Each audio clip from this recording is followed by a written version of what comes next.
함께 기도하시겠습니다.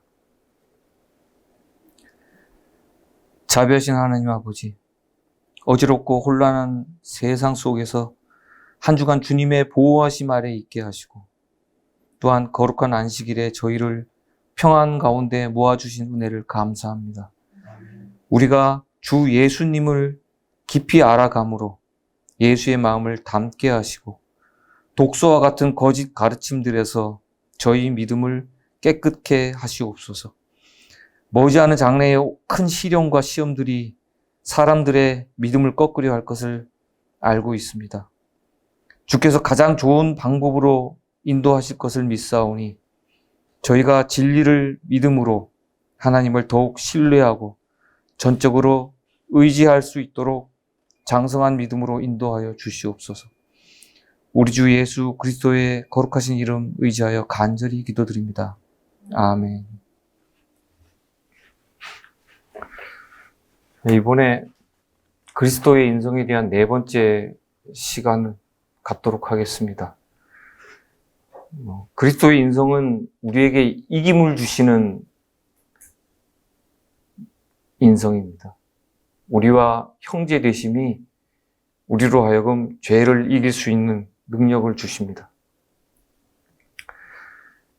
제목은 이김을 주시는 그리스도의 인성이라고 이렇게 제목을 한번 달아봤어요. 우리는 주님의 용서하시는 은혜와 또한 능력의 은혜로 구원을 받을 수 있습니다. 저번 시간에 그 제3의 인성론에 대해서 말씀을 드린 적이 있는데요. 이 제3의 인성론 이전에 제3의 이론이라는 게 존재했었어요. 어쩌면 이것이 조금 좀 발전한 단계로 이렇게 제3의 인성론이 나오지 않았나 이런 생각도 드는데, 이 이론은 우리가 죄를 완전히 이길 수 있는 이유를 예수께서 우리를 대신해서 이겨주시기 때문이라고 설명하고 있어요. 인간이 죄를 이기려는 노력은 자기의 공로로 구원을 얻으려는 무모한 노력이다.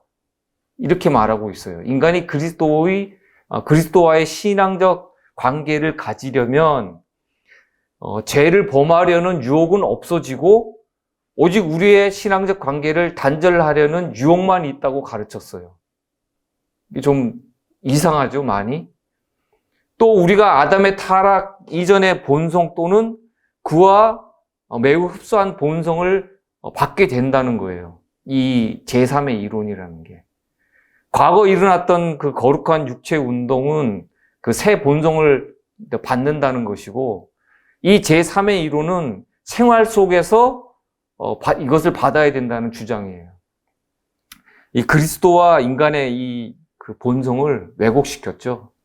이 오류를 전하는 사단의 이 대리자들은 그리스도의 그 타락한 인성을 곡해하고 망가뜨리기 위해서 많은 연구를 해왔어요. 근데 이제 우리가 대부분 어떤 학식이 있고 또 뭐 유학파다, 그리고 무슨 뭐 어떤 학위를 가졌다, 세계적인 어떤 권위를 가졌다, 이런 거에 많이 붙들려서 우리가 이제 그런 말씀을 접하는 경우가 많아요. 근데 면밀히 살펴보면 성경적이지 않은 그런 것들이 올가미처럼 곳곳에 도사리고 있어요. 그 이설과 오류, 이단의 이런 대략적인 특징들을 한번 좀 제가 말씀을 드릴게요. 이 시간엔 그것을 다루는 시간이 아니다 보니까 그냥 큰 것만 대략적으로 한번 말씀을 드리겠습니다. 왜곡된 성경의 해석. 특정 성경절만 강조하거나 왜곡을 해요. 대표적인 것이 삼위 하나님을 부정하는 게 있죠.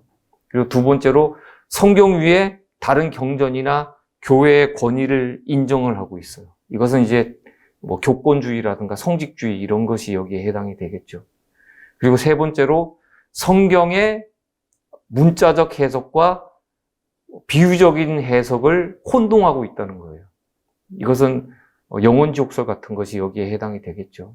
그리고 네 번째로는 성경의 전반적인 가르침과 맞지 않는 예언 해석이에요. 영혼 불멸설이라든가 7년 환란설 이런 것들이 여기에 해당이 되겠죠. 그리고 다섯 번째로 교리를 혼돈시키거나 부정하거나 중요하지 않다고 이제 말하는 거예요. 진리의 기둥을 갖다가 그냥 흔들어 버리는 거죠. 근데 이제 많은 그리스도인들이 여기서 많이 걸려 넘어지는 경우가 허다해요. 여섯 번째로는 왜곡된 구원관이에요. 어떤 행위나 특정 의식이 구원에 이르게 하는 것처럼 그렇게 설명을 해요. 실제로 어제도 저희 집에 두 사람이 잠깐 다녀갔어요. 항상 나이 드신 여성분 두 분이 왔는데 이번에는 젊은 남자분 둘이 왔더라고요. 모 교회에서 나왔는데 6월절에 대해서 3분만 설명을 하겠습니다. 이러더라고요. 근데 저희 집 사람이 이런 거 가지고 논쟁하고 변론하는 걸 상당히 싫어해요. 그러다 보니까 제 마음은 들어오시라 그래서 말하고 싶은데 그냥 돌려보냈어요. 돌려보내고 좀 아쉬움이 남기는 하지만 뭐 어쨌든 얘기가 또 시작이 되면 어차피 이런 분들하고는 자기 것만 전하려고 하지 들려고 하지 않아요. 그런 걸 제가 많이 겪었어요. 그리고 또 일곱 번째로는 특징적인 교훈으로 사람들의 구원에 대한 기대감을 증폭시킨다는 거예요. 특정적인 교훈으로. 선생님, 제가 무엇을 하여야 영생을 얻으리까? 이렇게 하고 묻는 사람이 있었죠, 예수님께. 이 사람들 마음속에는 자신이 어떤 무언가가 부족하다는 것을 항상 느껴요. 그게 정상이죠. 그리스도인이 자기가 완전하다, 이만하면 됐다고 하면은 그 사람들은 대부분 기만에 빠진 사람이지만 자신의 부족함을 끊임없이 느끼는 사람들이 그리스도인이에요. 그러다 보니까 이러한 부분들을 갖다 이제 살짝 건드려서 그 사람들을 잘못된 구원으로 이제 이끄는 거죠. 기대감을 불어넣어줘서. 그리고 8번째는 어떤 진리를 깨닫거나 행함으로 특별한 사람이 된다는 우월감을 준다는 거예요. 무언가를 행함으로, 어떤 것을 깨달음으로. 그러니까 이런 것들이 대부분 사람들을 미혹에 빠뜨리는 함정들이에요. 특히 진리를 믿는다고 공언하는 이 백성들 가운데 있는 가장 심각한 이제 오류가 그리스도론, 그리스도의 인성 문제예요. 현대 기독교 안에 두 그리스도가 공존하고 있어요. 사실은 공존하는 게 아니라 그렇게 가르치죠. 한 그리스도는 아담의 타락 이전에 본성으로 죄인들을 대신하기 위한 대체물로 왔다고 주장하는 것이고, 다른 그리스도는 아담의 타락 후의 본성을 가지고 우리의 대체물뿐 아니라 우리의 모본으로 오셨다고 가르치고 있는 거예요.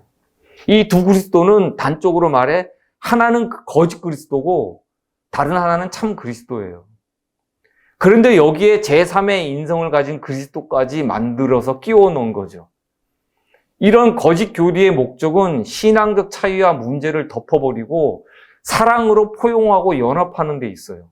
이렇게 기본 교리를 무시해야 때가 되었을 때 계명을 어기는 짐승의 표가 강요되기 수월해지거든요. 이 마귀는 이것을 잘 알고 있어요. 다양한 주장들, 교리들 이런 것들을 포용해야지만이 그 세력을 크게 넓힐 수 있다는 걸 마귀는 알고 있는 거예요. 현 세대가 하나님의 심판을 앞두고 있다는 사실에 근거한 중요한 현상들을 가르친 선지자들이 있었어요. 주께서 주의 백성 야곱 족속을 버리셨음은 그들에게 동방풍속이 가득하며 그들이 블레셋 사람같이 술객이 되며 이방인으로 더불어 손을 잡아 언약하였음이라. 땅이 또한 그 거민 아래서 더럽게 되었으니 이는 그들이 율법을 범하며 율례를 어기며 영원한 언약을 파하였음이라. 보라, 어두움이 땅을 덮을 것이며 캄캄함이 만민을 가리우려니와 오직 여호와께서 내 위에 임하실 것이며 그 영광이 내 위에 나타나리니. 이렇게 말씀하셨어요. 여기 이제 동방풍속이라고 하면 이교 문화거든요. 이교 문화. 바알 숭배하는. 그리고 술객은 점치고 접신하는 사람들. 지금 현대 그리스도교 안에 있는 어떤 거짓 성령 운동. 이거에 해당하는 말씀이에요. 이 술객이라는 거. 그리고 이방인과의 언약은 교리적인 타협이에요. 교리적인 타협. 이스라엘은 자신들이 이교신을 섬기는 죄악으로 인해 하나님을 스스로 버리게 돼요. 하나님이 우리를 버린 것이 아니라 자신들이 하나님에게서 떠나감으로써 하나님을 버리게 돼요. 이스라엘의 멸망 직전은 실질적인 국가 배도의 상태였어요. 사람들은 자기가 악하기 때문에 어두움을 더 사랑하는 경향이 있어요. 요한복음 3장 19절에는 이렇게 말씀하시죠. 빛이 세상에 왔으되 사람들이 자기 행위가 악함으로 빛보다 어둠을 더 사랑하는 것이니라. 사도 요한은 이렇게 설명하고 있어요. 세상은 하나님을 크게 오해함으로써 어두워졌어요. 악한 사람은 다른 사람의 선을 잘 알아차리지 못해요. 그들은 진리의 빛이 자신에게 비칠 때 그것을 전혀 깨닫지 못한다고 말씀되어 있어요. 사람은 자기를 높이고 자기를 만족시킬 때 하나님의 영광을 가리게 돼요. 그러나 사람이 기꺼이 자신을 낮추고 자기 마음과 생활 속에 하나님을 첫째 자리에 모셨을 때 그 사람을 통해 하나님의 영광이 드러나게 돼요. 또 두 번째는 이제 호세아 선지자가 있어요. 호세아서 4장 1절과 2절의 말씀입니다. 이스라엘 자손들아 여호와의 말씀을 들으라. 여호와께서 이 땅 거민과 쟁변하시나니 이 땅에는 진실도 없고 인애도 없고 하나님을 아는 지식도 없고 오직 저주와 사위와 살인과 투절과 간음뿐이요 강포하여 피가 피를 뒷대임이라. 여기서 이제 쟁변하신다고 되어 있는데, 이제 호세아는 언약을 파괴한 이스라엘이 하나님 앞에 고소되어 있다는 것을 선언하고 죄상을 알리고 있는 거예요. 여기서 이제 진실이 없다고 되어 있는데, 이 진실은 진리에 충실하는 것, 그리고 인애는 친절, 자비, 그리고 사위라는 것은 속임수, 거짓, 투절이라는 것은 이제 도둑질하는 거예요. 남을 속여서 뺐던지. 그리고 간음, 현대 시대로 얘기하면은 어떤 음란한 성문화, 그것을 당연시하는 것처럼 하는 것들. 그리고 강포, 전쟁이나 테러, 재난에 의한 파괴. 피가 피를 뒷대인다는 이 말씀은 참 이것은 참 잔인한 말씀이거든요. 피 흘린 자리 옆에 또 다른 피가 흘러서 닿는다는 거예요. 이 잔인한 복수와 유혈 사태가 끊이지 않는다는 거예요, 지금. 지금 시대하고 똑같잖아요. 전쟁이 끊이질 않아요. 살인이 끊이질 않아요. 증오가 끊이질 않아요. 또 말라기 선지자가 있죠. 대저 제사장의 입술은 지식을 지켜야 하겠고 사람들이 그 입에서 율법을 구하게 되어야 할 것이니 제사장은 만군의 여호와의 사자가 됨이오늘 너희는 정도에서 떠나 많은 사람으로 율법에 거치게 하였도다. 나 만군의 여호와가 이르노니 너희가 레위의 언약을 파하였느니라. 유다는 괴사를 행하였고 이스라엘과 예루살렘 중에서는 가증한 일을 행하였으며 유다는 여호와의 사랑하시는 그 성결을 욕되게 하여 이방신의 딸과 결혼하였으니 이렇게 말씀되어 있어요. 이 당시 이사야 선지자나 호세아 선지자나 말라기 선지자의 이 말씀들은 전부 다 똑같은 맥락을 갖고 있어요. 괴사, 이거 속임이죠. 거짓이죠. 가증한 일, 어떤 영적 도덕적 타락, 그리고 이방신의 딸과 결혼한다는 것. 이것은 이방 교리와 풍속이 섞인다는 거예요. 어미에 의해서. 잡족이 태어나는 거죠. 하나님의 백성이 계속 하나님의 백성으로 이어져야 되는데 중간에 바알신을 섬기는 다른 풍속과 교리가 들어와서 섞임으로써 하나님의 백성이 잡족이 되어버린다는 거예요. 구약시대에 하나님을 아는 지식을 가진 제사장은 말씀을 보존해야 했고 백성들은 그들에게서 나오는 율법을 구함으로 삶의 본보기를 삼아야 했어요. 백성들은 하나님의 율법의 교훈을 구할 권리가 있었죠. 그러나 여호와의 사자라고 불려졌던 이 제사장들은 백성들에게 불순종의 본보기를 나타냈어요. 레위의 언약은 아론의 손자 비느하스가 이스라엘 진영에서 바알보올 숭배를 제거하는 일에 앞장섰던 일로 인해서 영원한 제사장이라는 직분을 받게 됐죠. 이제 그것을 레위의 언약이라고 말씀하신 거예요. 그 거룩한 언약을 제사장들 스스로 깼다고 이렇게 말라기 선지자가 얘기를 해요. 물론 레위의 언약은 율법적으로 지금 우리와는 직접적인 관계가 없어요. 예수께서 십자가에서 이루셨기 때문에. 다만 말씀을 전하는 자와 말씀을 듣는 자의 관계는 구약 당시와 지금의 형편은 똑같은 거예요. 이것만은 변할 수가 없는 거예요. 그리스도께서 세상에 오셨을 때 어둠이 땅을 덮었고 캄캄함이 만민을 가렸죠. 살아계신 하나님의 말씀은 신속하게 생명 없는 죽은 문자가 되어버렸어요. 그럼에도 불구하고 간간히 하나님의 음성을 바라는 가장 경건한 성도들이 이 세상에 존재했었죠. 그러나 그릇된 교리와 이론들, 인간의 유전에 의한 세상의 소음에 이 적은 무리의 음성은 삼켜지고 잠잠하게 되었어요. 제사장들의 길고 복잡한 설명은 분명하고 단순한 교훈들을 불투명하게 만들었고 불완전하게 하고 또 신비롭게 만들었어요.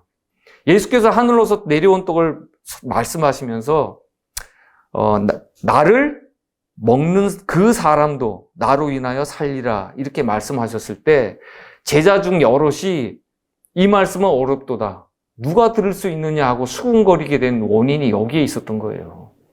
그 당시에 제사장들이나 랍비들, 서기관들이 가르쳐온 그 가르침과는 너무나 달랐거든요. 그래서 알아듣지 못했던 거예요. 예수님이 탄생하기 전 유대 나라에는 하나님의 진리에 반응하는 사람들의 수가 너무 적었어요. 왜냐하면 사단이 뿌려놓은 그 어둠이 땅을 덮고 만민을 가렸기 때문이죠. 하나님의 영광을 보지 못하도록 인간의 시야를 가리는 그 오류의 어둠을 쫓아내려면 그 다시금 진리의 빛이 사람들을 비추어서 양심을 일깨워야 되는 거예요. 예수께서 세상에 오실 것이라는 사실이 하늘에 공표되었을 때 사랑과 자비, 그 진리와 선함의 빛 말고는 예수님께서는 어떤 외모적인 위험도 허용되지 않았어요. 세상 사람들의 눈으로 볼 때 예수께서는 흠모할 것이 아무것도 없었어요. 아름다움이 없었어요. 이사야서 53장 이전에 이것을 이렇게 말씀하고 계시죠. 고운 모양도 없고 풍채도 없은즉 우리의 보기에 흠모할 만한 아름다운 것이 없도다. 유대인들이 예수께 내가 아직 50도 못 되었는데 아브라함을 보았느냐라고 말할 정도였어요. 예수님이 그때 연세가 30대 초반이었는데 그럼에도 불구하고 그리스도는 성육신하신 창조주 하나님, 진리와 생명의 빛, 세상에 구세해 주셨어요.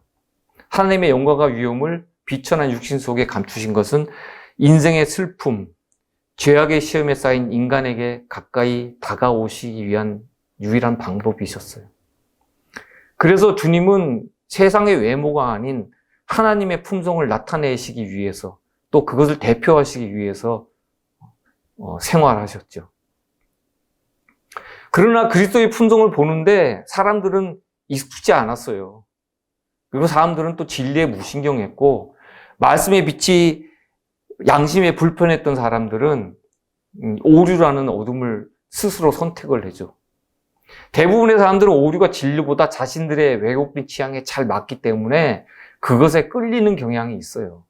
진리를 변질시킨 그 대중적 복음이 사람들을 죄로부터 편안해 주기 때문에 인기가 있어요. 이것은 사실이에요. 사단이 인류에게 끼친 그 죄의 무서운 영향을 이 영감의 글은 이렇게 설명하고 있어요. 일기별 269, 270페이지에 있는 말씀입니다. 사단은 그의 교활하고 끈질긴 노력으로 인간의 식욕을 지배하였으며 가공할 정도로 정욕을 자극하고 증가시켜 인간에게 주셨던 하나님의 형상을 흉하게 만들었으며 거의 흔적을 찾아볼 수 없을 정도로 말살해버렸다.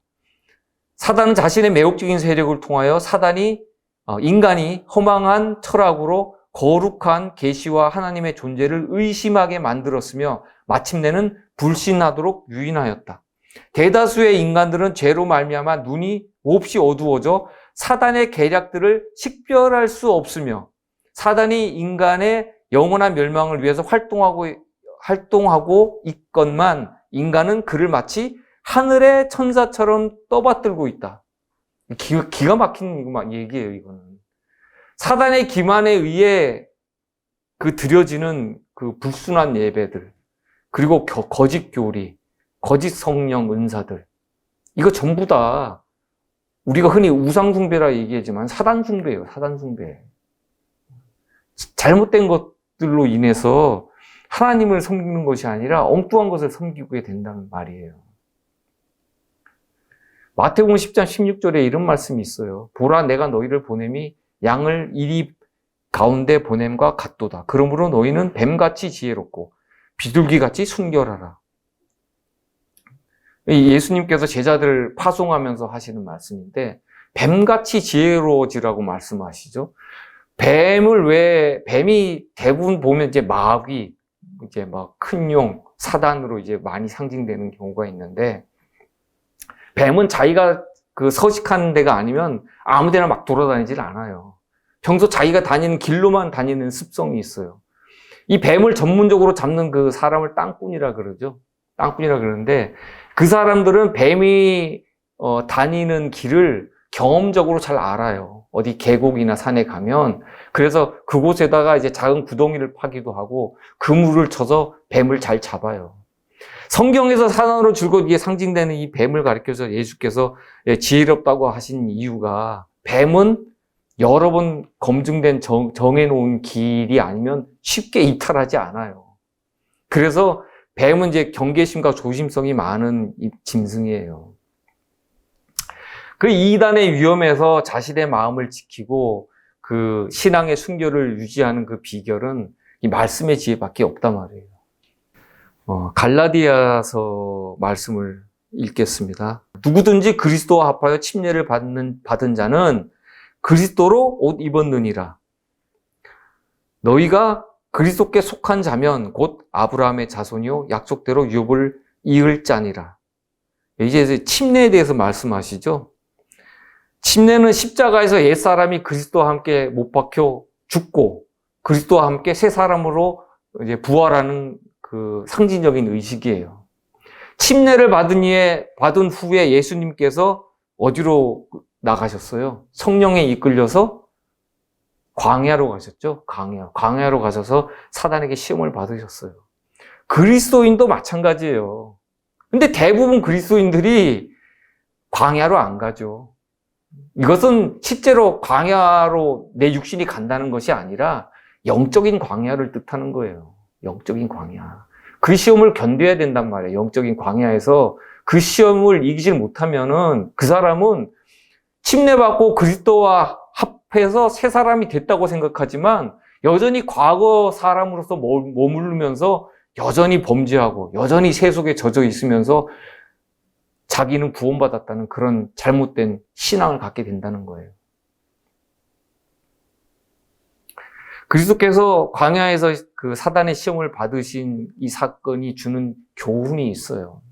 이것을 이제 원고 57페이지에 있는 말씀입니다. 여기서 그리스도께서 당하신 시험은 아담과 하와가 치렀던 시험보다 훨씬 큰 것이었다. 이는 그리스도께서 우리의 속성을 취하셨기 때문이었다. 우리의 속성을 취했다 그랬죠? 우리의 속성. 이것은 아담과 하와가 타락한 후의 속성을 말씀하시는 거예요. 우리의 속성이죠. 여기 분명히 이렇게 말씀이 돼 있어요. 아담과 하와가 치른 시험보다 더 큰 것이었다. 그러면 왜 더 컸어요? 타락하기 이전에 그 속성은 이 시험을 치르기가 쉬웠다는 얘기예요. 아무것도 아니었다는 얘기예요. 근데 타락한 속성을 취하셨기 때문에 훨씬 더 큰 것이라고 이렇게 설명이 되어 있는 거예요. 타락한 것이지만 부패되지 않은 속성. 그것은 그분이 하나님의 말씀 대신에 사단의 말을 받아들이지 않는다면 부패되지 않으실 속성을 취하신 것이다.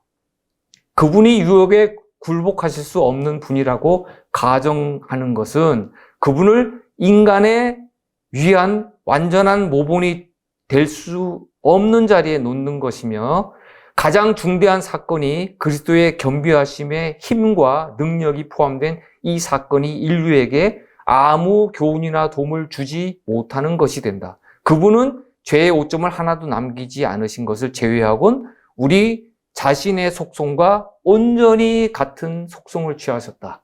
이렇게 말씀되어 있어요. 그리스도의 겸비하심의 힘과 능력이 어디서 나온다는 거예요? 우리와 똑같은 타락한 인성에서 나온다는 거죠. 예수님께서 시험 받으실 때 성령께서 도와주시지도 않으셨고 천사들이 도와주지도 않았어요. 예수님 홀로 광야에서 시험을 당하셨단 말이에요. 그래서 이 능력이 어디서 나와요? 그리스도의 참된 인성에서 나오는 거예요. 이 능력이. 그러니까 우리는 이 능력을 예수님께 구해야 되는 거예요. 왜냐하면 예수님이 우리의 모본이시기 때문에. 예수님은 분명히 죄를 승리하시는 것을 보여주셨어요. 할 수 있다고 말씀하셨어요. 이제 우리가 이 타락이나 부패라는 이런 이제 단어를 이제 번역을 해오면서 조금 좀 개념이 잡히지 않은 경우가 있는데 이 부분에서 잠깐 설명을 드릴게요. 이 타락이라는 것은 아담과 조상의 죄로 인한 죄에 대한 유전적 연약성, 결함을 얘기하는 거예요. 이 타락이라는 것은. 그리고 부패라는 이 개념은 율법을 범한 적이 있는 죄의 경험이에요. 부패. 율법을 한 번이라도 범한 적이 있는 이 죄의 경험을 부패라 그러거든요. 그러니까 예수님은 죄의 성향이 없으셨다 그랬죠. 왜 없어요? 죄의 성향이. 하나님이실 때도 죄를 범하신 적이 없고 인간이 되셔서 죄를 범하신 적이 없어요. 그렇기 때문에 죄의 성향이 없는 거예요. 근데 우리 인간들은 어때요? 이것은 유전적인 걸 떠나서 죄를 한 번이라도 범한 적이 있단 말이에요. 그렇게 하고 나서 나중에 예수님을 믿고 이제 거듭나는 생활을 하죠. 그래서 죄의 성향이 남아있는 거예요. 우리 육신 속에 죄의 성향이 남아있단 말이에요. 회개는 죄를 생애에서 쫓아내는 과정이죠. 그러나 회개가 없는 고백은 무의미해요. 하나님께서는 사람의 마음속에서 여전히 활동하고 있는 이 죄를 용서하실 수가 없어요. 성경은 고백보다 회개를 강조하고 있죠. 사도행전 2장 38절에 이렇게 말씀되어 있어요. 너희가 회개하여 각각 예수 그리스도의 이름으로 침례를 받고 죄 사함을 얻으라. 그리하면 성령을 선물로 받으리니. 회개의 참뜻을 올바로 이해하는 것이 신앙 경험의 필수적이에요. 많은 그리스도인들이 반복해서 같은 죄의 잘못에 자꾸 빠지는 이유가 있는데, 죄에 대한 근본적인 생각을 바꾸도록 성령을 허용하지 않아 그런 거예요. 성령. 분명히 회개하고 성령을 선물로 받으라고 되어 있죠. 근데 성령을 받지 않은 거예요. 성령이 없기 때문에 그 죄에 대한 무지가 있단 말이에요. 그 능력을 주시는 하나님의 은혜로 어떻게 죄를 승리할 수 있는지에 대해 결코 진지하게 생각한 적이 없어요. 그냥 침례받고 그리스도만 믿으면 된다는 잘못된 신앙관이 그들을 잘못된 길로 인도하게 되는 거예요. 말씀대로 그대로 하면 문제가 없어요. 회개하고 침례받고 그리고 성령을 구하세요. 성령을 받으세요. 그래야지만이 죄를 승리할 수 있는 그리스도의 능력을 받을 수가 있는 거예요. 변화의 절실한 필요를 갖고 주께 탄원할 때 우리는 위로부터 오는 능력을 받고 마음의 성향이 교정되기 시작하는 거예요. 그리스도는 왜 우리와 같은 이 타락한 육신으로 오셨나? 이건 이제 하나님의 입장에서 한번 좀 보겠습니다. 하늘 법정을 향한 사단의 이 주장 고소가 틀렸다는 사실을 그리스도께서 천사들과 우주 거민들에게 이것을 증명하셔야지만이 온 우주에 평화가 있는 거예요. 하늘에 전쟁이 있었다 그랬죠? 이 하늘의 전쟁을 그칠 수 있게 하는 유일한 방법이 그리스도께서 이것을 증명하시는 거예요. 그래야지 하나님에 대한 오해가 풀려요. 하나님의 품성이 나타나는 거예요. 사단은 아담의 아들과 딸들이 하나님의 율법을 지키는 것이 불가능하다고 공격했죠. 이것은 지혜와 사랑이 하나님의 율법에 부족하다는 고소였어요. 그러므로 사람이 율법을 지킬 수 없다면 그 입법자에게 잘못이 있다고 뒤집어 씌우는 거였어요. 이 주장의 거짓을 증명하기 위해서 예수님께서 자신의 그 하나님 되신 아버지 하나님과 그 동등 되신 그 높은 지위를 버리고 인간의 본성을 자원해서 스스로 취하시고 이 땅에 오셔서 이 타락한 인간 종족의 맨 앞에 서시게 된 거예요. 둘째 아담으로서. 하나님 편에서 볼 때 이 대쟁투의 주제는 하나님의 품성과 하나님의 정부에 대한 사단의 고소가 잘못되었다는 것을 입증하는 것이죠. 하나님이 창조하신 세계는 자유라는 토양 위에 기초하고 있어요. 자유. 사랑 이전에 자유가 존재했단 말이에요. 자유의지, 자유선택. 천사들에게 이런 것들이 다 주어졌어요. 천사들로 시작하여 거민들이 있는 이 모든 세계에 이르기까지 창조된 모든 지성적 존재들에게는 자유가 주어졌는데 그 자유는 그들을 위한 하나님의 계획에 이들이 싫다고 말할 수 있는 자유예요. 이거는 하나님 아닌데요? 이거는 저 싫어요 하고 말할 수 있는 자유란 말이에요. 다른 말로 선이든 악이든 선택하여 실행할 수 있는 자유예요. 긍정이든 부정이든 피조물은 창조주에게 반응할 수 있는 자유가 있어요. 하나님의 사랑은 피조물의 자유를 보장하지만 그들이 하나님께 부정적으로 반응했을 때 악의 편에 서게 되는 거예요.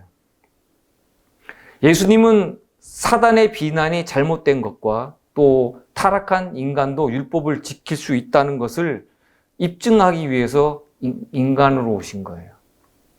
인간의 입장에서 대쟁투 주제의 목적은 자원하는 남녀들 속에 그들의 창조주이신 하나님의 품성을 회복하는 것이고 하나님의 형상으로 재창조받는 것이에요. 그렇게 하기 위해서 성령의 역할은 한 개인의 삶 속에서 죄가 이루어 놓은 것을 몰아내는 거예요. 죄는 제3의 성령께서 역사하지 않으시면은 이길 수 없는 거예요. 하나님의 은혜에 의해서 남녀들은 국적, 학력 이런 수준에 관계없이 용서받을 수 있고 죄를 미워하는 승리자로 변화함을 받을 수 있어요. 하나님과 천사들이 신용할 수 있는 사람들은 구속받은 세계에서 영생하면서 거주하게 될 것이죠. 하나님의 충성된 자들에게 최고의 동기는 단지 그분에게 깊은 인상을 주는 것이 아니라 하나님을 항상 경외하는 거예요. 하나님을 경외한다는 것은 하나님을 사랑하기 때문에 그분의 계명을 지킨다는 의미예요. 하늘의 영원한 나라에서는 어떤 반역자도 영생을 위해 발을 들여놓을 수 없고 또 영생을 허락받지도 못할 것이에요. 하나님의 율법이 옹호되고 입증된 사건이 있죠. 그 에녹의 경우. 리브앤 헤럴드지에는 이렇게 기록되어 있어요.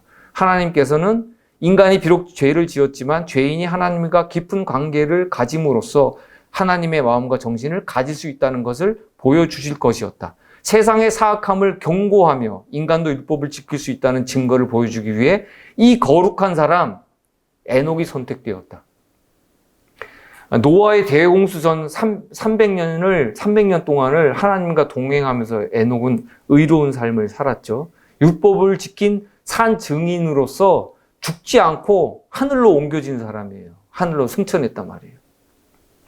그리고 리브앤 헤럴드지에 또 이런 말씀이 있어요. 그리스도는 율법을 지켰으며 인간도 율법을 지킬 수 있음을 논쟁의 여지 없이 증명하셨다. 요한복음 8장 46절에 또 이렇게 말씀하시죠. 예수께서 너희 중에 누가 나를 죄로 책잡겠느냐? 타락한 인성으로 오셔서 죄 없고 흠없는 삶을 사신 예수님만이 이런 말씀을 하실 수 있는 거예요. 증거하신 거예요. 당신이 입증하시는 그 삶을 사셨다는 것을 십자가에 못 박혀 돌아가시기 전에 벌써 이런 말씀을 하셨단 말이에요. 계속 이기고 계셨거든요. 시대의 소망 664페이지에 있는 말씀이에요. 내가 진실로 진실로 너희에게 이르노니 나를 믿는 자는 나의 하는 일을 저도 할 것이요. 요한복음 14장 12절의 말씀이죠. 구주께서는 무슨 목적으로 그분의 신성이 인성과 연합되어 있는가에 관하여 당신의 제자들이 이해하기를 심히 갈망하셨다. 그분이 세상에 오신 것은 하나님의 영광을 나타내셔서 그 회복시키는 능력으로, 회복시키는 능력이라고 되어 있죠. 회복시키는 능력으로 인류를 향상시키고자 함이었다. 예수께서 저들 가운데 나타나시는 바 되게 하시려고 하나님께서는 예수님 안에 나타내신 바 되셨다. 또 원고에는 이런 말씀이 있어요. 우리가 마치 사람이 아닌 것처럼 하나님을 섬기려 하지 말고 우리가 가진 성정으로 하나님을 섬겨야 한다. 사람의 성정은 다 조금씩 달라요. 개성이 있죠. 그것대로 섬기라는 거예요. 우리는 믿음으로 예수 그리스도를 향하여야 하며 하나님의 명령을 순종함으로써 우리가 하나님을 사랑한다는 것을 보여주어야 한다. 그리스도께서 왜 우리와 같은 타락한 인성을 취하여 오셨나? 여기 대해서 또 리뷰지에는 또 이렇게 기록되어 있어요. 여기 이제 또 리뷰앤 헤럴드지가 나오고 리뷰지가 나오는데 여기 대해서 참고로 잠깐 말씀을 드리면 리뷰지가 있었고 헤럴드지가 있었는데 이 두 잡지사를 합치면서 리뷰앤 헤럴드가 된 거예요. 그러니까 이거는 그냥 참고만 하세요. 사람들이 어디는 리뷰라고 써 있고 어디는 리뷰앤 헤럴드라고 써 있어 갖고 이제 조금 좀 이상하게 생각하시는 분들이 있어서 잠깐 말씀드렸어요. 그리스도는 모든 점에 있어서 우리의 모본이시다. 주님께서 우리를 위하여 식욕의 유혹을 이기시려고 광야에서 하신 그 금식과 오랜 시련 중에서 그분이 당하신 굴욕을 보았으므로 우리가 시험을 당할 때 이 교훈은 우리들 자신에게 절실한 것이 되게 해야 할 것이다. 이 남의 일이 아니죠. 우리 일이에요. 예수님께서 당하신 이 모본들이 우리가 당할 시험에 대한 교훈이란 말이에요. 이게 우리 자신들에게 절실하게 느껴져야 되는 거예요. 또 청년 지도자에 있는 말씀이에요. 그는 자기를 받아들이는 자들에게 주실 놀라운 축복을 가지고 계시다. 그의 능력은 강하고 그의 권면은 기이하시다. 성령의 봉사로 말미암아 그는 당신의 형상을 우리의 품성에 새기기를 원하신다. 만일 우리가 그에게서 공급을 받는다면, 그분의 능력을 공급을 받는다면 그리스도 예수 안에서 새로운 피조물이 될 것이다. 얼마나 좋은 말씀들이에요. 정말 그러면 우리가 죄와 관계없는 생애를 살 수 있는가? 여기에 대한 의문을 가질 수가 있어요. 요한일서 5장 18절은 이렇게 말씀하고 계세요. 하나님께로서 난 자마다 범죄치 아니하는 줄을 우리가 아노라. 범죄치 않는다고 돼 있어요. 이 참 놀라운 말씀이에요. 하나님께로서 나신 자가 저를 지키심에 악한 자가 저를 만지지도 못하느니라. 이러한 믿음의 단계가 있다는 거예요. 이것이 하나님께서 우리에게 주신 표준이란 말이에요. 하나님께서 우리에게 주신 표준은 상당히 높아요. 그렇다 그래서 이 완전에 다 이르지 못하면은 그럼 그 사람들은 다 실패하고 그럼 멸망하냐? 그런 말씀이 아니에요, 이것은. 표준이 높다는 거지. 그 표준을 향해서 계속 가라는 거지. 그 표준에 도달하지 못하면 그 사람들 버림받는다. 그런 뜻은 아니란 말이에요. 또 말씀 하나 더 읽겠습니다. 설교 2권에 있는 말씀인데, 하나님을 영화롭게 하고 그분의 계명을 지키는 자들은 사단에 고소하는 대상이 된다. 대적은 인간들을 죄로 이끌기 위해 있는 힘을 다해 일한다. 그리고 그는 그들의 과거의 죄 때문에 그들을 마치 자신의 노예인 것처럼 지옥 같은 잔인함을 그들에게 행사하도록 허락받는다. 어떻게 된다고요? 하나님을 영화롭게 하기 위해서 그분의 계명을 지키는 자들은 사단에 고소하는 대상이 되고, 또 그들이 과거의 죄 때문에 그 죄의 노예 생활을 한 그 지옥 같은 그 생활, 그것을 인해서 그들을 또 시험받도록 사단에게 내어준다. 이런 말씀이에요. 시험이 없습니까? 시련이 없습니까? 그거 없는 분들은 문제가 있는 거예요. 다시 한번 잘 살펴보세요. 이 시련들 이기시고 극복하시고 뛰어 올라가신 분들이 있다면은 모를까? 이런 거 아직 겪어보지 않으신 분들은 아직 그리스도의 믿음의 초보예요. 걸음마 단계란 말이에요. 다시 시작하셔야 돼요.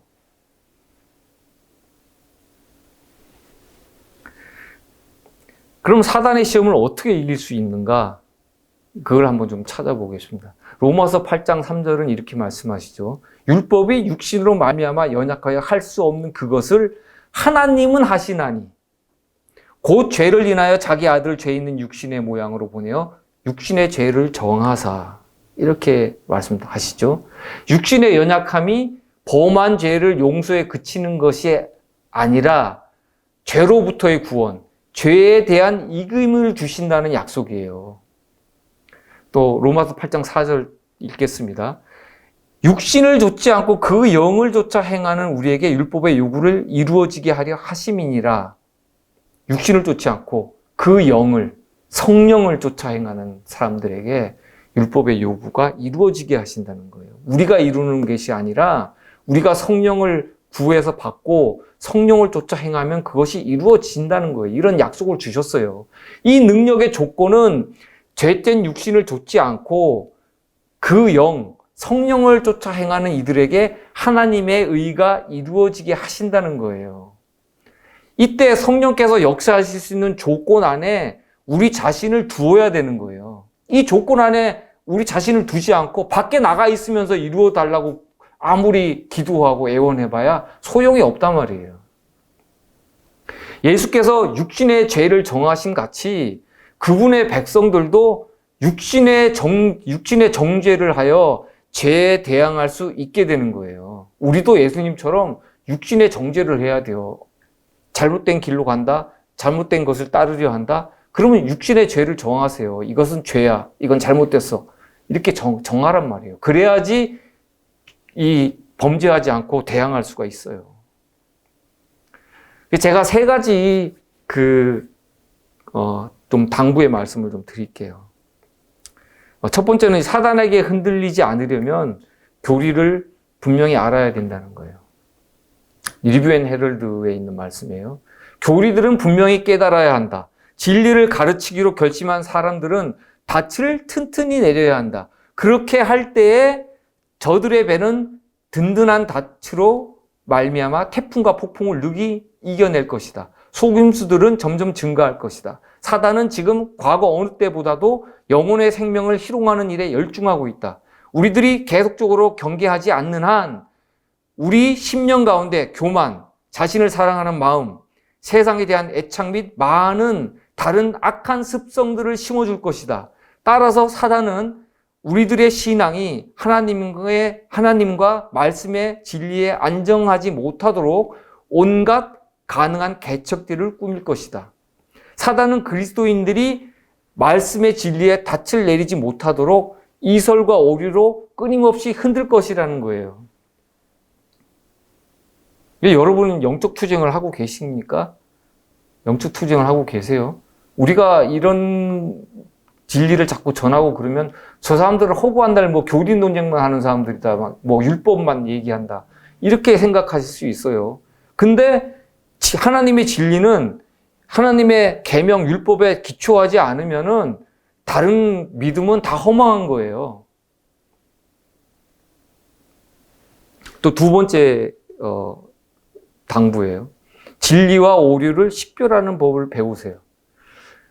리뷰 앤 헤럴드지에 있는 말씀 또 읽겠습니다. 만약 우리들이 하나님의 사물에 대하여 깊은 경험을 갖지 못하고 하나님의 말씀에 대하여 철저한 지식을 갖고 있지 못하다면, 철저한 지식, 한 말씀에 대한 철저한 지식을 가지라고 되어 있죠. 우리들은 원수 마귀와 오류와 궤변에 의해서 기만을 당하여 멸망에 이르게 될 것이다.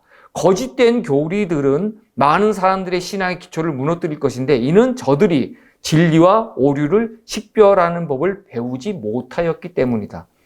사단의 관계를 대항할 수 있는 우리들의 유일한 안전책은 성경을 열심히 연구하는 것이며 우리가 믿는 이유를 이지적으로 깨닫는 것과 알고 있는 모든 의무들을 충성되게 이행하는 것이다. 알고 있는 한 가지 죄에 방종하고 탐닉하는 것은 우리를 허약하게 하고 어두움에 이르게 할 것이며 격렬한 유혹을 당하게 할 것이다. 유혹을 본인 스스로가 자꾸 끌어들일 수도 있다는 거예요. 의무적으로 충성되게 행하지 않음으로 인해서 유혹이 끊이지 않고 격렬하게 시험을 당할 수 있다는 거예요. 유혹거리를 만들지 않는 것도 지혜예요. 우리는 하나님의 사물에 대한 깊은 경험과 하나님의 말씀에 대한 철저한 지식을 갖출 필요가 있어요. 그래야지 진리와 오류를 식별하는 법을 배울 수가 있어요. 또 세 번째 당부입니다. 십자가 아래서 회개와 믿음의 교훈을 배워야 된다는 거예요. 증언보감 1권에 있는 말씀이에요. 우리가 최종적으로 구원을 얻으려면 십자가 아래서 회개와 믿음의 교훈을 배워야 한다. 그리스도께서는 영원한 치욕에서 우리를 구원하기 위하여 굴욕을 당하셨다.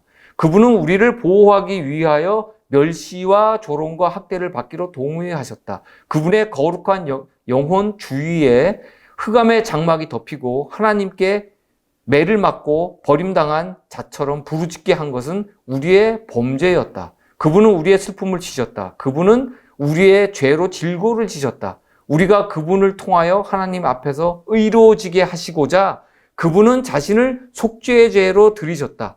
인간 속에 있는 고상하고 관대한 것은 무엇이나 십자가 위에 그리스도를 명상할 때 주어질 것이다. 덧붙여서 이 증언보감 1권 516페이지는 또 이렇게 권고하고 있어요. 나는 그대에게 그리스도의 십자가를 다시 연구해 보도록 요청하는 바이다. 신앙의 출발이 잘못됐다는 거예요, 이 말씀은. 왜요? 그리스도의 십자가를 몰라요. 그리스도의 인성을 몰라요. 그리스도께서 어떻게 죄를 승리하셨는지 그걸 몰라요.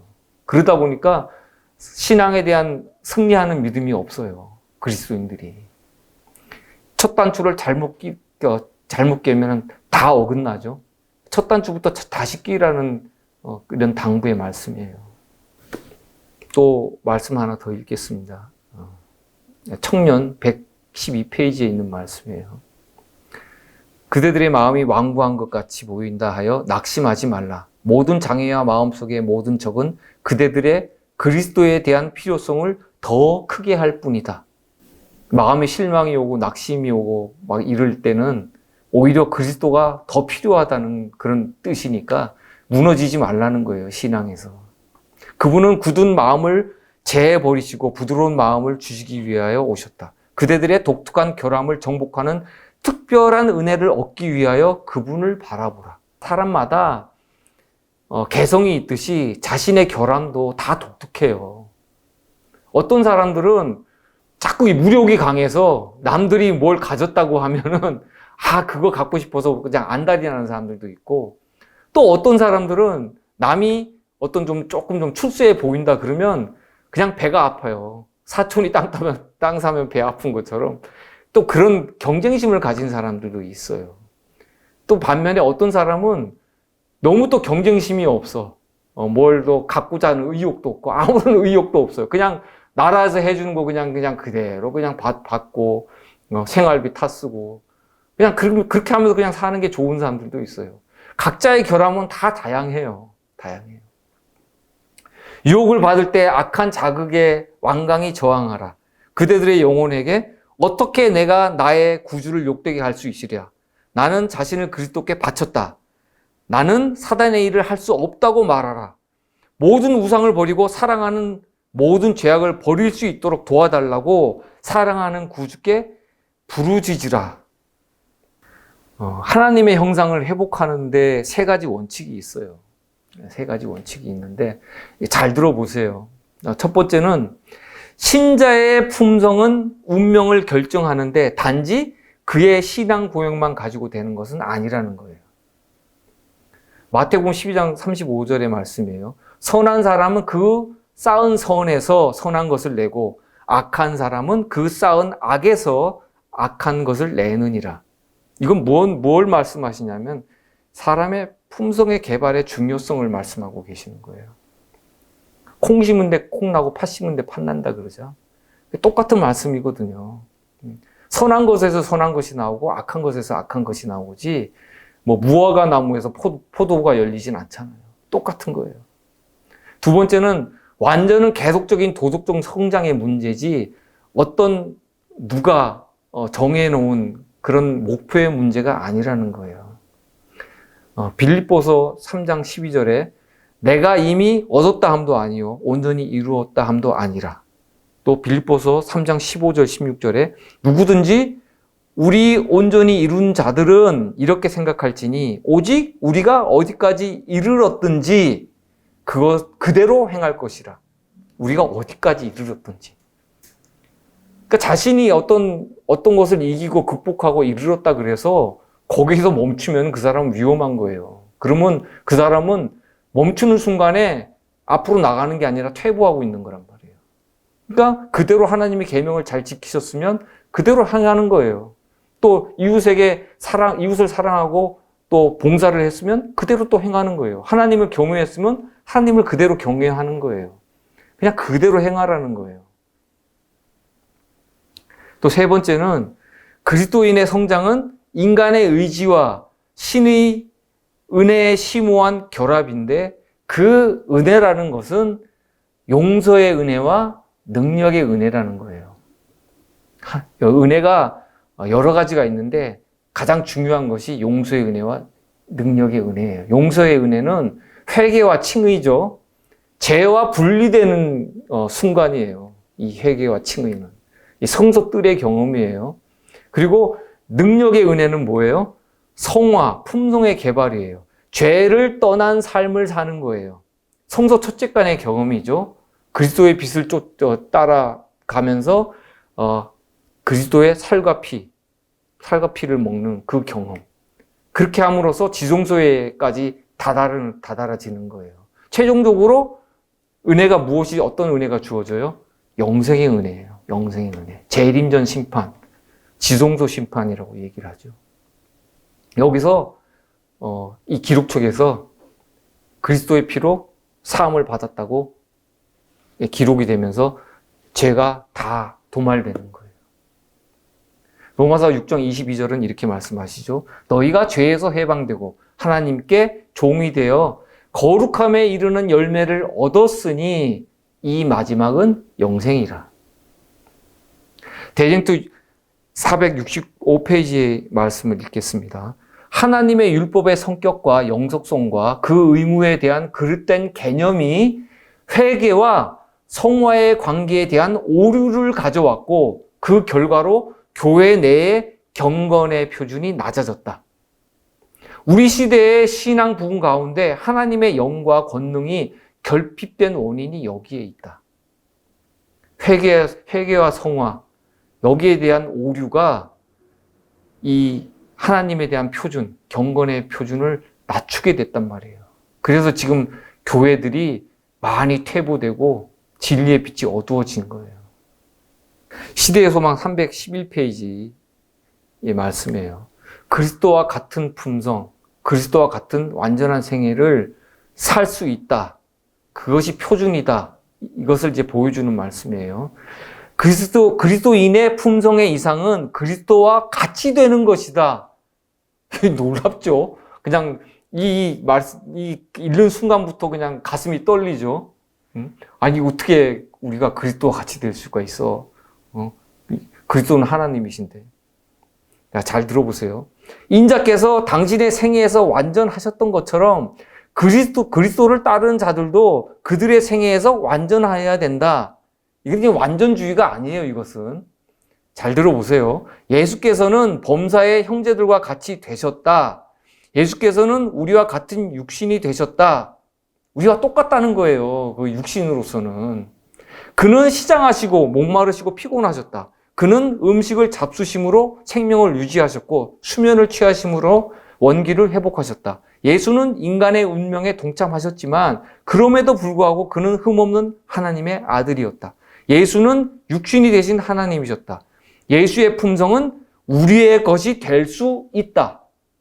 내가 저희 가운데 거하여 두루 행하여 나는 저희 하나님이 되고 저희는 나의 백성이 되리라. 이것은 하나님이 우리와 함께 계시다. 임마누엘, 그하고 똑같은 말씀이에요. 하나님이 거하심으로써 하나님과 같이 우리가 거룩해지는 거예요. 우리가 예수님의 품성으로 변화함을 받을 수가 있어요. 우리가 너무도 잘못된 것을 믿고 따르면서 생활해 왔기 때문에 그런 높은 표준에 이르기를 상상도 못하고 꿈도 꾸지 못하고 살았던 거죠.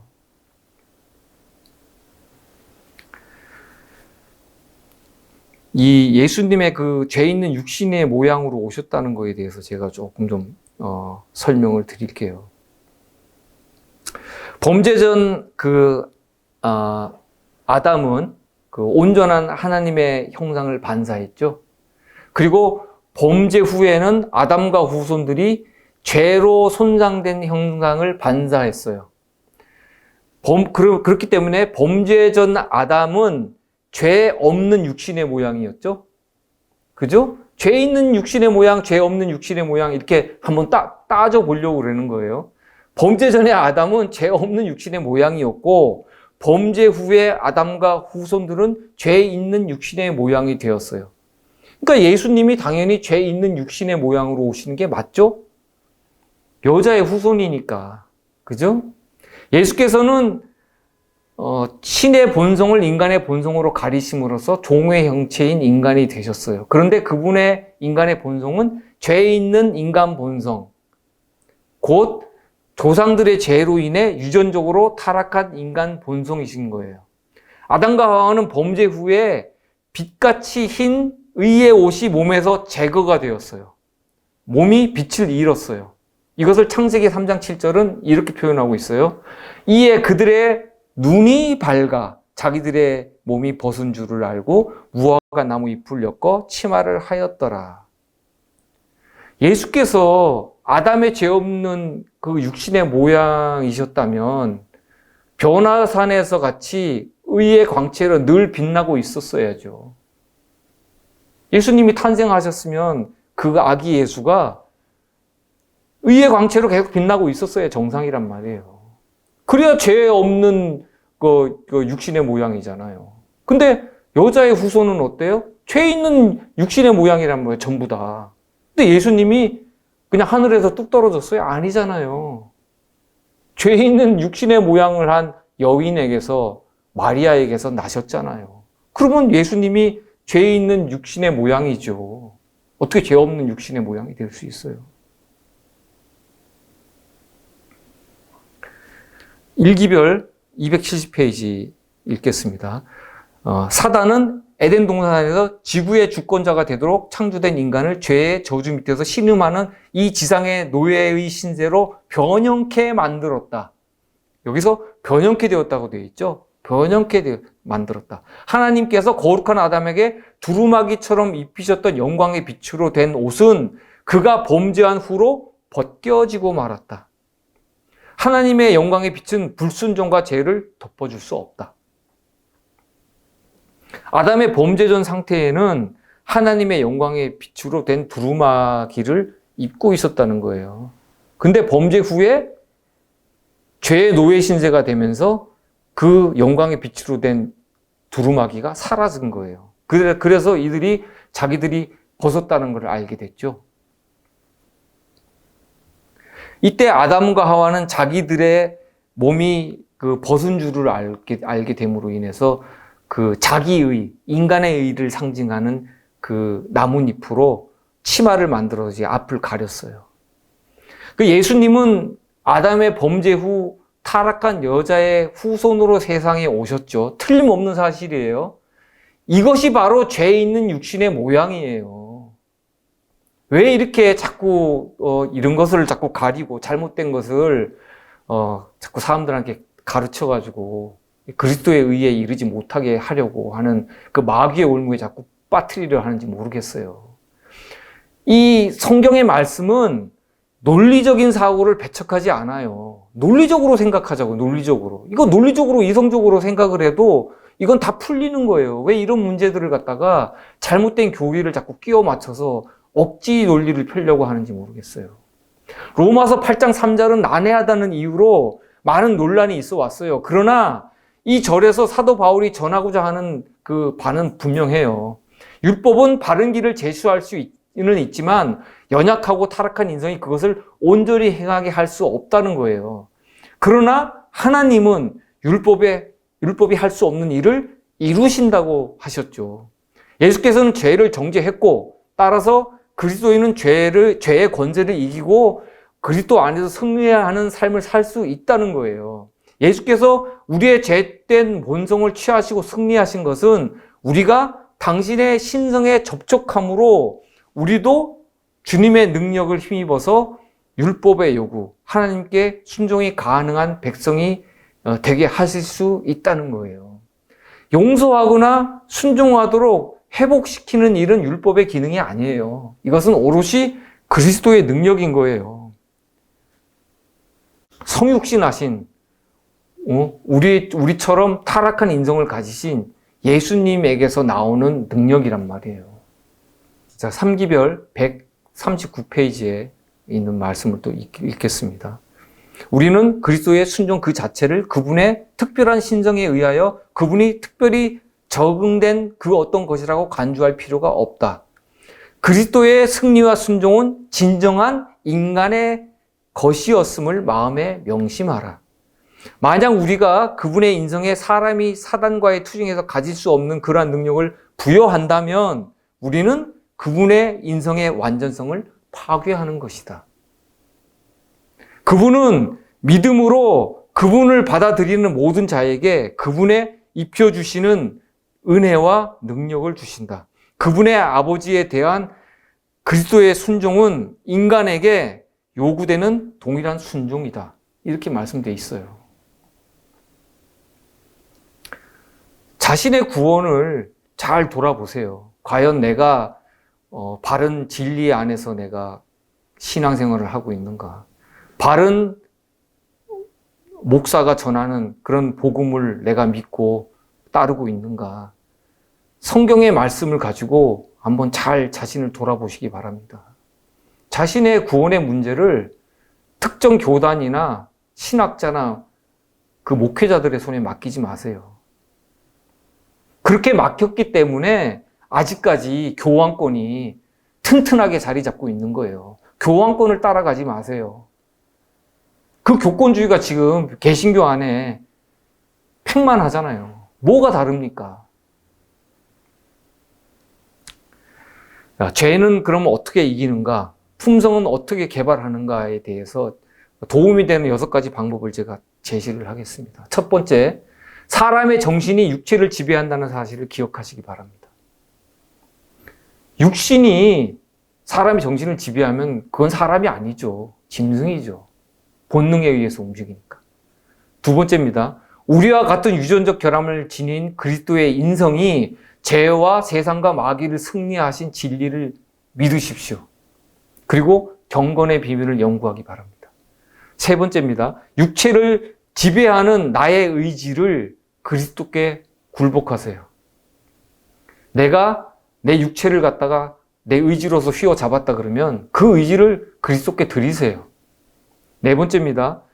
그리스도께 경건의 능력을 구하세요. 성령의 도우심이 필요합니다. 예수께서는 성령을 통해서 우리 안에서 역사하세요. 다섯 번째, 그리스도의 인성과 그분의 생애를 연구하고 기도하고 묵상하시기 바랍니다. 여섯 번째, 나의 생각과 뜻과 계획과 삶을 그리스도와 동행하는 데 맞추시기 바랍니다. 죄와 상관없는 신의 성품에 참여하는 자가 되기 위해서는 노력도 해야지만 때로는 투쟁해야 돼요. 싸워야 돼요. 그것이 우리 교회 안에 있는 목회자가 됐든지 아니면 내 형제가 됐든지 내 집안 사람이 됐든지 영적 전쟁을 해야 돼요. 우리는 자기 의지의 굴복과 거룩한 은혜의 변화가 필요하죠. 종로의 계단 48페이지에 많은 사람은 그리스도인이 되려고 희망하고 소원만 하다가 멸망에 들어가게 될 것이다. 이거 참 두려운 말씀이에요. 의지를 옳게 사용함으로써 그대들의 생애에는 전적 변화가 생기게 될 것이다. 우리의 의지를 어떻게 사용하는가? 좀 전에 말씀드렸죠? 그리스도께 굴복시키라고. 그리고 높은 부르심의 219페이지.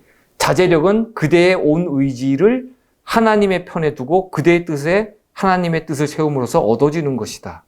그리고 문서전도 153페이지에 진리의 말씀의 능력이 나타나는 것은 거룩한 은혜에 변화시키는 감화가 인간의 마음에 역사하기 때문이다. 이 성령께서 역사하실 수 있도록 내 마음을 준비시켜야 돼요. 그전에는 성령을 받을 수도 없지만은 역사할 수도 없어요. 시대소망 664페이지. 그의 완전한 인성은 그리스도께서 그러하셨던 것처럼 하나님께 복종한다면 그를 따르는 모든 사람들이 소유할 수 있는 그런 것이다. 우리도 그것을 소유할 수 있다고 말씀되어 있어요. 그러나 말씀만으로는 넉넉하지가 않아요. 그대는 순종으로 그리스도의 말씀을 그대의 품성의 기초로 삼지 않으면 안 된다. 자아는 흐르는 모래에 지나지 않는다. 만일 그대가 인간의 이론과 창안 위에 그대의 집을 세운다면 그것은 무너질 것이다. 마태복음 7장 24절 25절에 그러므로 누구든지 나의 이 말을 듣고 행하는 자는 그 집을 반석 위에 지은 지혜로운 사람 같으리니 비가 내리고 창수가 나고 바람이 불어 그 집에 부딪히되 무너지지 아니하나니 이는 주초를 반석 위에 놓은 연고요. 이렇게 말씀되어 있어요. 반석이 뭐예요? 예수님께서 우리 반석이시잖아요. 그리고 또 그리스도인이 승리를 확신할 수 있는 또 승리의 약속한 말씀이 있어요. 로마서 8장 37절. 그러나 이 모든 일에 우리를 사랑하시는 이로 말미암아 우리가 넉넉히 이기느니라. 넉넉히 이긴다고 돼 있어요. 이기기에 힘이 붙인다 이런 말씀 없어요. 넉넉히 이긴다고. 틀림없이 이긴다고. 자, 그리고 베드로후서 1장 11절에 이같이 하면 우리 주 곧 구주 예수 그리스도의 영원한 나라에 들어감을 넉넉히 너희에게 주시리라. 넉넉히 주신다고 돼 있어요. 우리가 주의 길만 잘 살펴서 따라가면. 사도 바울은 그리스도로 인하여 우리가 넉넉히 이기라는 확신을 줬고, 사도 베드로는 구주의 영원한 나라에 들어감을 넉넉히 주시라는 그 약속을 이렇게 말씀으로 표현하고 있어요. 우리에게 있는 대제사장은 우리의 연약함을 채울하지 아니하는 자가 아니요. 히브리서 4장 15절이죠. 아니하는 자가 아니요. 이 뭐예요? 강한 긍정이죠. 두 번의 부정은 강한 긍정이에요. 도와주신다는 거예요. 그리스도께서. 시편 24장에 이런 말씀이 있죠. 8절 9절 영광의 왕이 니시뇨 강하고 능한 여호와시요 전쟁에 능한 여호와시로다. 문들아 너희 머리를 들지어다. 영원한 문들아 들지어다. 영광의 왕이 들어가시로다. 당시에 성벽 위에 있는 파수꾼들이 자신들에게 성문을 열어달라고 이제 요구하는 사람들과 주고받으면서 화답하면서 부른 노래였어요. 이스라엘은 지금까지 하나님의 그 언약궤를 앞세운 전쟁에서 수많은 승리를 경험했고, 또 하나님을 의지함으로써 믿음 안에서 기적적인 승리들을 목격해 왔죠. 우리의 삶도 하나님의 계명을 앞세워 승리하는 경험과 예수의 믿음을 지킴으로써 하나님의 영광을 노래해야 될 것이에요. 시편 24장은 장차 의인들이 그리스도를 모시고 천국 문 앞에서 천사들과 화답하며 부르게 될 노래예요. 자, 기경을 한다는 건 이전에 뿌린 씨가 싹트고 열매 맺는 것들을 쟁기로 갈아서 땅속에 파묻어 장사 지내고 그 위에 새로운 씨를 심는다는 의미가 있어요. 이전에 잘못된 것들, 신학, 사상, 온갖 철학, 이론 이런 것들을 갈아엎어서 성경에 계시된 그리스도의 기초로 바꾸는 작업을 해야 돼요. 옛사람은 자기를 부정하고 그리스도로 새 사람이 되는 개혁을 해야 된다는 말이에요. 다메섹에서 그리스도를 만난 바울은 사도들과 함께 하지 않았어요. 아라비아 광야로 가서 3년 동안 그리스도께 직접 배운 뒤에 자신의 사도권을 허락받았어요. 그는 생명이 없는 메마른 광야에서 자신이 그동안에 생애하면서 갖고 왔던 인간의 온갖 철학과 이론들, 잘못된 그런 랍비의 가르침들을 그 광야에서, 뜨거운 광야에서 다 말려 죽였단 말이에요.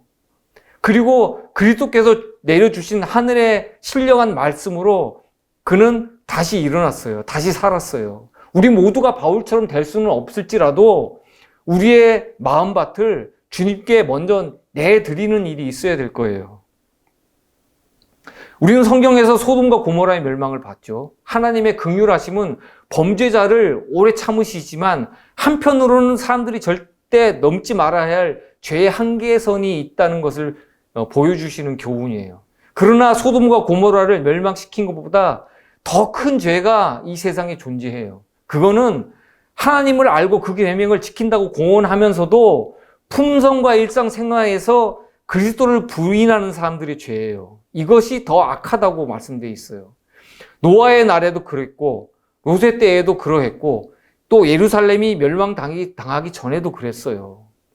이들의 멸망은 다 하나님을 믿는다고 하는 사람들의 멸망이에요. 나름대로 자신의 하나님들을 이들은 믿었어요. 말세에도 이와 똑같을 거예요. 하나님과 세상은 타협할 수 없기 때문에 죄와 그리스도인들은 뚜렷하게 분리되어야 돼요.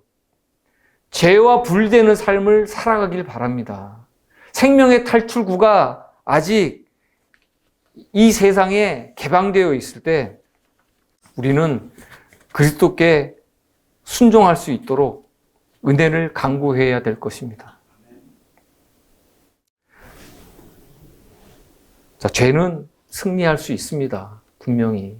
특히 영감의 글을 읽고 인용하시는 분들, 이 귀한 교훈을 절대로 놓치지 마시고 그렇게 생애하시기 위해서 투쟁하고 노력하시기 바랍니다. 기도하겠습니다. 하나님 아버지, 많은 그리스도인들 중에 하나님께 회개하고 돌이켰으나 하나님의 품성에 대한 오해와 그리스도의 인성에 대한 왜곡된 믿음 때문에 진리에 이르지 못하고 표류하는 사람들을 보게 됩니다. 저희가 스스로 선줄로 여기지 않고 넘어질까 조심하는 믿음을 갖기를 원합니다. 저희의 모나고 가시돋친 성정이 주님의 손에 깎이게 하시고 그리스도의 경건과 모본을 배우고 행함으로써 주님의 의와 연합하는 경험에 들어가게 하여 주시옵소서. 세상에 미혹하는 시류의 마음을 뺏기지 않도록 지키시고 성도들의 인내로서 주님의 재림을 준비할 수 있도록 인도하여 주시옵소서. 우리 주 예수 그리스도의 귀하신 이름 의지하여 간절히 기도드립니다. 아멘.